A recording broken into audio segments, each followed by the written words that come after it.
Hi friends, welcome to my channel.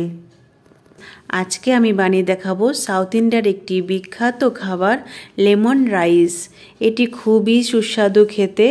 তো এই lemon rice south ইন্ডিয়াতে যে কোনো পুজো পার্বণে প্রসাদ হিসেবে ব্যবহার করা হয়। আজকে আমি দেখাবো এই লেমন রাইস কিভাবে বানানো হয়। তো চলুন বন্ধুরা, শুরু করা যাক। প্রথমেই আমি এখানে কিছুটা ভাত রান্না করে নিয়েছি। নর্মাল যেভাবে আমরা বাড়িতে ভাত রান্না করি ঠিক সেই রকমভাবে আমি এখানে প্লেন ভাত রান্না করে নিয়েছি। আর নিয়েছি একটু তেঁতুল ভেজানো, এটা আমি 1 ঘন্টা আগে ভিজিয়ে রেখেছিলাম। কাজু বাদাম নিয়েছি সামান্য, আর নিয়েছি চীনা বাদাম। এখানে নিয়েছি আমি আদা কুচানো, একটা লেবুর টুকরো আর কাঁচা লঙ্কা চেরা। ফোড়নের জন্য আমি কারি পাতা নিয়েছি, বিউলির ডাল 1/2 চামচ, ছোলার ডাল 1/2 চামচ, কিছু শুকনো লঙ্কা ভাঙা, আর জিরে 1/2 চামচ, সর্ষে 1/2 চামচ। আর নিয়েছি 1 চামচ হলুদ, 1 চামচ নুন। ভাতটা আমি ভালো করে ঠান্ডা করে নিয়েছি। আর খেয়াল রাখতে হবে যাতে ভাতের মধ্যে দলা দলা না থাকে। এভাবে ভাতটাকে একটু নাড়িয়ে চাড়িয়ে নিতে হবে। গ্যাস ওভেনে আমি একটা কড়াই বসিয়ে দিয়েছি। এবারে আমি দেব যে ফোড়নগুলো আমি রেডি করে রেখেছিলাম সেইগুলো সব কড়াইতে দিয়ে দেব। এগুলো আমি শুকনোই দেব, এখন কোনো তেল দেব না। শুকনো এগুলোকে আমি একটু ভেজে নেব। যতক্ষণ না ফোড়নগুলো থেকে একটা সুন্দর গন্ধ আসছে, একটু ভাজা ভাজা হয়ে লাল হয়ে আসছে, ততক্ষণ আমি এগুলো ভাজবো।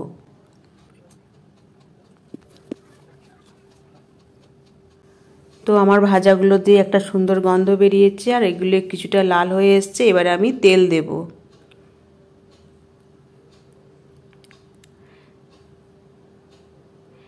তেলটা দিয়ে আরও কিছুক্ষণ আমি নাড়ব।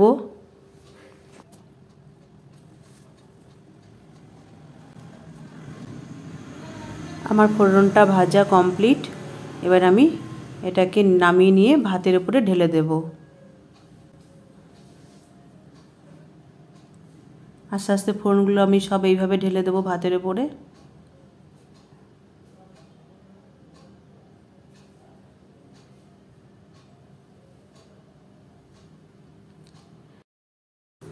একই কড়াইতে আমি একটু তেল দিয়ে দিলাম। এবার আমি বাদামগুলো ভেজে নেব। বাদামগুলো ভালো করে একটু নাড়াচাড়া করে ভাজতে হবে যতক্ষণ না লাল হয়ে আসে। তারপরে আমি দেব কাজু বাদাম, এগুলো একসাথে ভেজে নেব।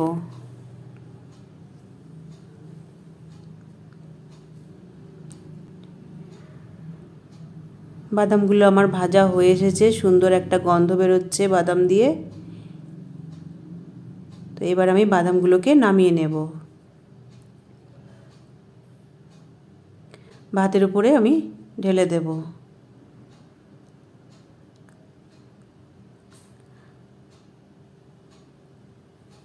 আবারও আমি কড়াইতে একটু তেল দিলাম। এবারে আমি তেঁতুল জলটাকে ঢেলে দেব, যাতে তেঁতুলটা কড়াইতে না যায় এমনভাবে হাত দিয়ে ছেঁকে ভালো করে ঢেলে দিতে হবে।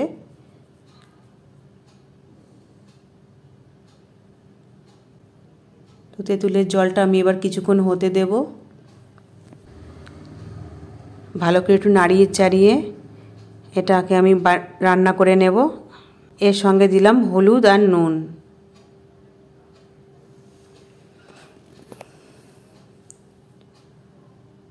এগুলো একসাথে ভালো করে মিশিয়ে নিতে হবে, আর ভালো করে নাড়াচাড়া করতে হবে যতক্ষণ না তেঁতুল আর হলুদের কাঁচা গন্ধটা চলে না যায়। তো আমার দেখুন জলটা শুকিয়ে গেছে, আর এগুলো ভালো করে ভাজা হয়ে এসেছে, তেলটাও ছেড়ে দিয়েছে। এবারে আমি দেব আদা কুচি আর লঙ্কা চেরা। এগুলো এবার তেঁতুল ভাজাটার সঙ্গে ভালো করে মিশিয়ে নেব। খুব বেশিক্ষণ আমি এটা ভাজবো না, লঙ্কাগুলো যাতে নরম না হয়ে যায় সেদিকে খেয়াল রাখতে হবে। এটা একেবারেই লাস্টে দিতে হবে, তাহলে ফ্লেভারটা, আদার ফ্লেভার আর কাঁচা লঙ্কার ফ্লেভারটা খুব সুন্দর থাকে। লাস্টে এবার একটু হিং দেব। হিংটা দিয়ে একটুখানি নাড়িয়ে চাড়িয়ে নেব।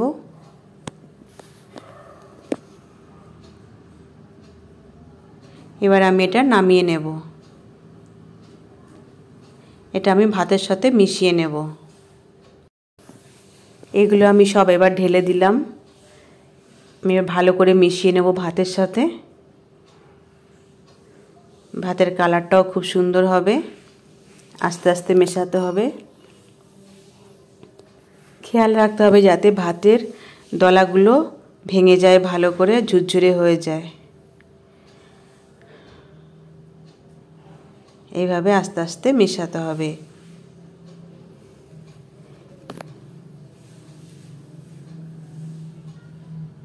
এটা একটু সময় নিয়ে করতে হবে। এই লেমন রাইস আপনারা যে কোনো নিরামিষের দিনও বানিয়ে ফেলতে পারেন, অথবা কোনো পুজো পার্বণে এটা আপনারা অবশ্যই বানাতে পারেন। সাউথ ইন্ডিয়ায় এটা যে কোনো মন্দিরে বা পুজো পার্বণে প্রসাদ হিসেবে দেওয়া হয়। এবার একটু লেবুর রস দিয়ে দেব।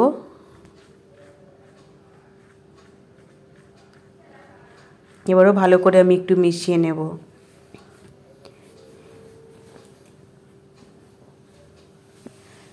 লাঞ্চ বক্সেও আপনারা এটা প্যাক করতে পারেন। তো আমার লেমন রাইসটা পুরোপুরি কমপ্লিট হয়ে গেছে, ভালো করে মিশে গেছে।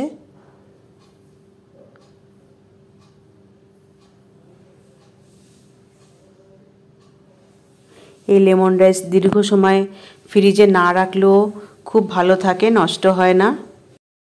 আপনারা চাইলে যে কোনো লং জার্নিতে এটা ক্যারেজ হিসেবে ক্যারি করতে পারেন। এটা 2 দিন পর্যন্ত ভালো থাকে, খারাপ হয় না। তো আমার লেমন রাইস কমপ্লিট। এবারে এটা আমি পরিবেশন করব।